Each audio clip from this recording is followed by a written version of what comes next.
Hi everyone, so the cross is perhaps the most important step in solving a Rubik's Cube, so it's important to be as efficient as possible when building the cross. So if you've learnt the beginner's method, chances are you learnt the daisy method for solving the cross, which is the yellow center surrounded by 4 white edges, and then after that you just match up the edge colors to the centers and then move them onto the bottom layer.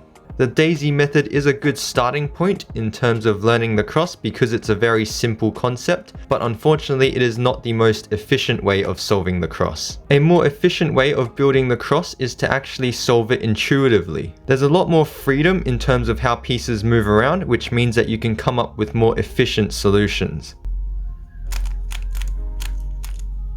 So right now you may be wondering, well, what's the best way to learn intuitive cross? And to answer that, it's important to know the difference between intuitive cross and the daisy method. The daisy method makes it very easy to align the cross colors with their respective centers. So for the daisy method, you can think of it as you align the cross colors first and then you solve it. With intuitive cross, you can actually think of it as the reverse of the daisy method. So we want to actually solve the cross first, and then align at the very end.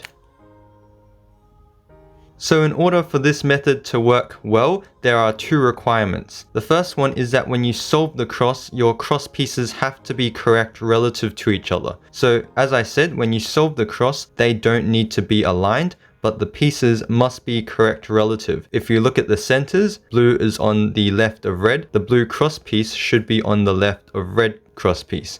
And the same for all the other colors.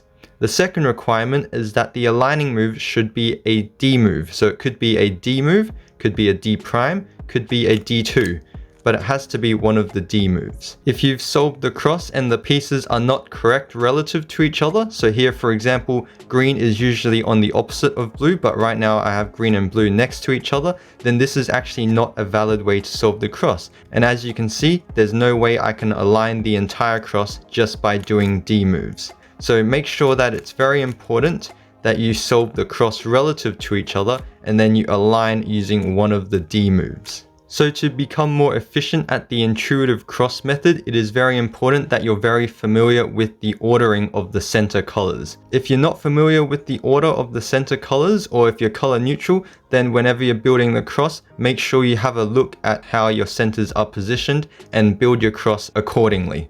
So ideally, you want to be able to plan out as much of your cross during inspection as possible.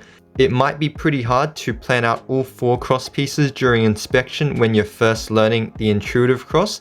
So maybe start with planning 3 cross pieces or even 2 cross pieces and slowly build your way up. Ideally, by the end of it, you should be able to plan your entire cross during inspection. And finally, you should be able to solve your cross in 8 moves or less.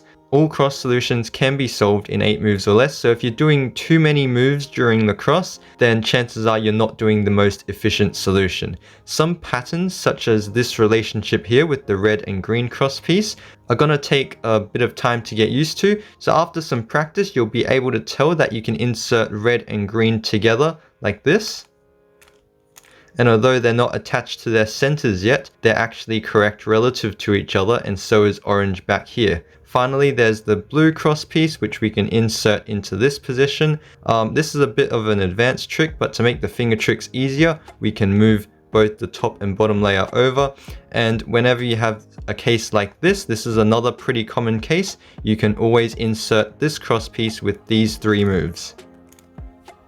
And that restores the adjacent cross piece as well. And here we have it aligned, but if it wasn't aligned, then we can easily just do a D prime in this case to align the cross. So that was just a quick example of how to use some of the tips that I've mentioned in this video and apply them to your actual cross. Of course, the cross is by far the most flexible step in the CFOP method, and there are countless ways to solve any given cross scramble. It's important that you experiment with your cross solutions. Recommend doing untimed practice solves, and during those solves, try and come up with more efficient cross solutions.